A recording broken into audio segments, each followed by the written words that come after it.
Good morning, everyone. Welcome. My name is Menachem Creditor. It's my honor to serve as scholar in residence and rabbi for UJA Federation of New York. We bring you Torah and music, blessing, and community every weekday. We've been doing so since March 18th, 2020. Today it is actually March 18th, 2020. That's right. Today it is Thursday, November 7th, 2024. It is a blessing to be present with all of you today. Let's continue greeting each other by name, saying hi, Adele, Sandy, Kate, and Shush, Arlene and Rachel, Joyce, Jack, and Jonathan. Good morning, everyone. Hope that you and yours are safe and well. There's a lot to talk about, but let's do what we've done for the last 4.5 years every single day, just saying hi. Good morning, Lydia and Cecile, Deborah, Marcia, and Amy. It's good to see you. Hope that you all are taking in a good walk, maybe sitting near a window looking at the light. Catherine, Boker Tov, it is 1 a.m. I'm not sure how much light you have in Australia, but I'm sending you some of what we've got in New York. Barbara, Nathalia, Minna, Sharon, Judy, and Anya, good morning. Adele, your grandson became a bar mitzvah on the 2nd. Mazal Tov, so good to share a simcha with you. Stan, good to see you. Hi, Iris. If I missed anyone, my apologies. The screen is jumpy, as it does sometimes. Okay, let's take a breath, sing a bracha, a blessing. Let's learn some Torah. Here we go.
So good morning to everybody, especially my Ariel who just joined on Instagram. Nice to see you, love.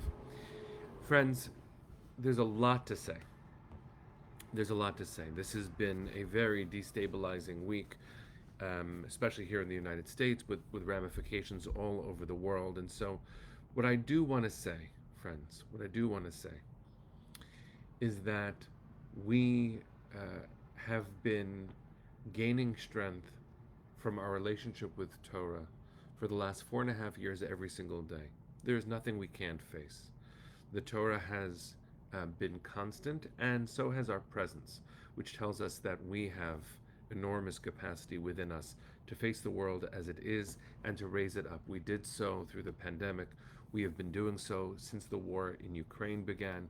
We have been doing so as American political instability coming to specific kinds of points with the murder of George Floyd, the insurrection of January 6th, elections, and many other things that have been happening as part of the history of the United States, obviously, including the events of this week. We have come together through the judicial overhaul revolution that was attempted in Israel. We have come together since the war began on October 7th, 2023. We are together. We are strong. And so it has become a byline of our community. Joy, thank you for repeating it back. To face the world as it is and to raise it up. This is what we do. And this is why Torah is such a beautiful gift to us all.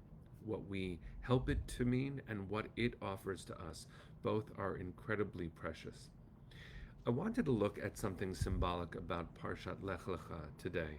Thank you, Penny, for reminding me to say it is broadcast 1170, and it is day 398 since October 7th, 2023. Lech Lecha is a big shift in the way the story of Genesis unfolds. Until Lech Lecha, we hear about individuals, but they function as part of a group. The individuals I'm talking about are Adam and Chava, right? Adam and Eve, Cain and Abel. Now, Adam and Chava represent the birth of humanity. Cain and Abel represent many things, including the idea of hunter-gatherer, right? That is the sacrifice of Cain, and also agriculture, an agrarian society, that's represented by Abel, by Havel. That's not the only way that we read the stories, but then when we continue on and we get to the story of Noach, we understand that humanity has gone one way, but Noach found favor in the eyes of God, and that means that Noach represents the possibilities of humanity surviving. Yes, they are individuals, but they do represent collective ideas. Each one of them symbolizes a world. And we know that Judaism affirms that, reminding us that to save one life is to save an entire universe. And we know in the opposite, God forbid, that the loss of one life is the loss of all that would have come, including the generations to come from that person. The math of this is emotional, it is spiritual. It tells us that the image of God, which is a universal human trait, is something to not be taken for granted, not in any second, not in any circumstance. But it changes with Avram just a little bit, because here we are, and we speak about Avram in the collective. He is the first Jew. He and Sarai are the progenitors of the Jewish people.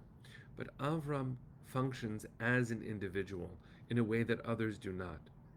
We know that because of the way that God speaks to him, that he is called to detach from the collective in a significant way. The verse begins, Lech lecha me'artzecha umi moladetecha umi beit avicha el ha'aretz asher areka. You go. Go from where? From your land. So that's the collective in the largest sense. Go from the place that you were born. That's from personal history. Mi beit avicha, from your father's home, your ancestors' home. And that separates a person, individualizes them from their family, and then it continues El ha'aretz asher areka, to the place that I will show you, and it's in the individual. Often in the Torah, a lot of the commands happen in the collective. This is to Avram as a person. And so the story goes from the collective to the person. And I share this with you because in the midst of what we are going through in our moment of history, the collective and the individual are a big conversation for us to have. I was looking for some comments on the notion of the individual, and I found a very beautiful one by the Kedushat Levi, Rabbi Levi Yitzchak of Berdichev, one of the early Hasidic rabbis. Listen to this language. He says, the Talmud in Sanhedrin, page 89 if you'd like to look it up, already explains that no two prophets convey the same message from God to the people using the same wording. Pause. Prophets who you believe, we would imagine, would be suffused, right, pervaded by the divine spirit, would bring it forward, but they don't bring it forward in the same way, which means the emulsifier, the mechanism of individuality, as we receive things or experience them, even if we see the exact same thing, the way that we will describe it will be highly individual. Listen to how the Kedushat Levi continues. There is an element of individuality which permits each prophet to garb, to dress the message in a style that they consider appropriate to their listeners. They also receive the vision from God in a manner that allows for the prophet's individuality. What I mean to say, friends, here is that Avram models something essential for us. Sarai models something essential for us. Each of the prophets in this reading of the Kedushat Levi do too. It is essential for us to remember that it begins with us. Yes, it doesn't end with us. It is beyond the self. But, and this is quoting another wonderful teacher, Rabbi Shimon Felix, lest we lose sight of where God's real interests lie later on in the Torah, God reminds the Jewish people that God's real commitment is to the individual. Which individuals? Moses tells the Jewish people in Deuteronomy, not for your righteousness nor your uprightness of heart does God give you this inheritance of this land, but rather God does this so that God may perform the word that was sworn to my ancestors, Avram and Sarai, Isaac and Rebekah, Jacob, Rachel, and Leah. This long-winded exposition that I've just offered can be summed up very, very simply. It begins with us. It always has. It always will. And it cannot end with us. But if we do not take stock of our personal place in the world, what we need, sometimes comfort, self-regulation, self-soothing, what we deserve, which is life, just like everybody else. We have to give ourselves those gifts so that we can then add to the collective, to the communal. There's a beautiful story, and I think it has some significant relevance for us today. It was told by the founder of Musar philosophy, the whole character development, self-betterment process that Rabbi Israel Salanter created. You can find many books of Musar, but he was the founder of the movement. He said something very famous. You might have heard this attributed to others. But I would ask you to open your heart and let this in, just for right now. I think we could use this reminder. Rabbi Salanter said, I set out to change the world, but the world wouldn't change. So I set out to change my country. My country wouldn't change. I set out to change my town, but then I found my town wouldn't change. So I decided to change my family. My family wouldn't change.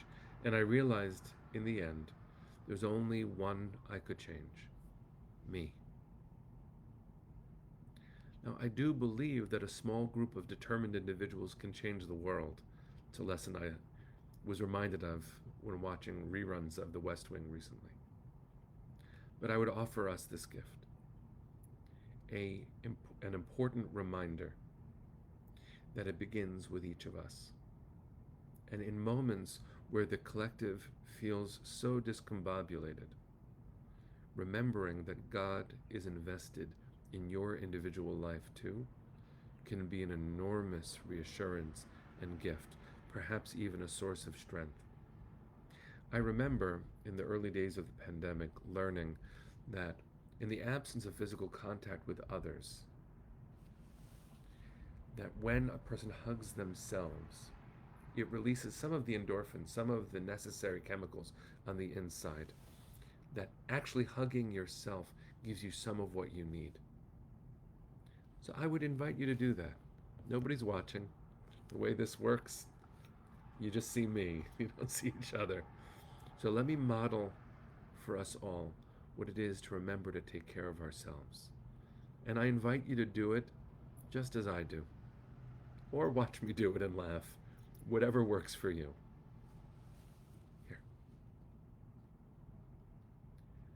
And because we are taught that God's image resides in each one of us, who knows if this hug is coming from beyond you too.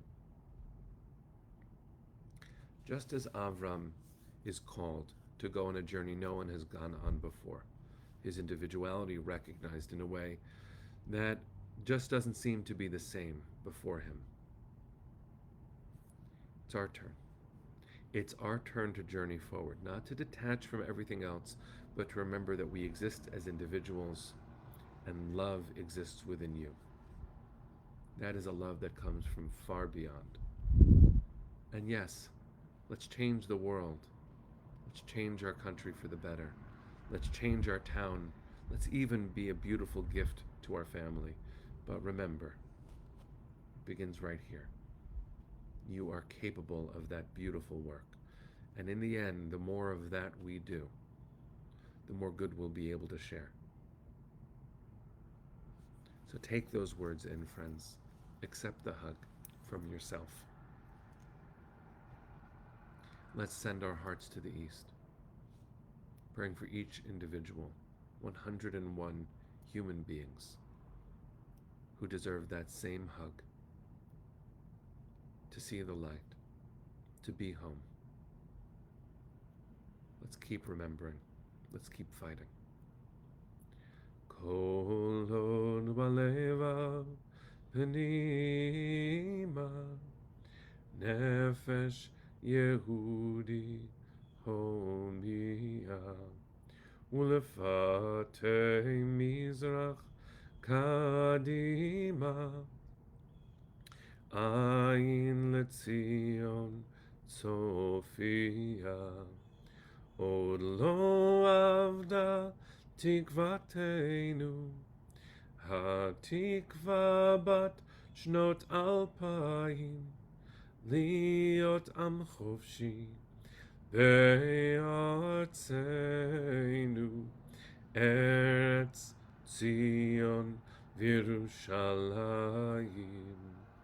להיות עם חופשי בארצנו, ארץ ציון וירושלים.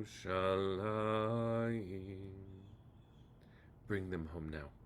Am Yisrael Chai. See you tomorrow. Bye, friends.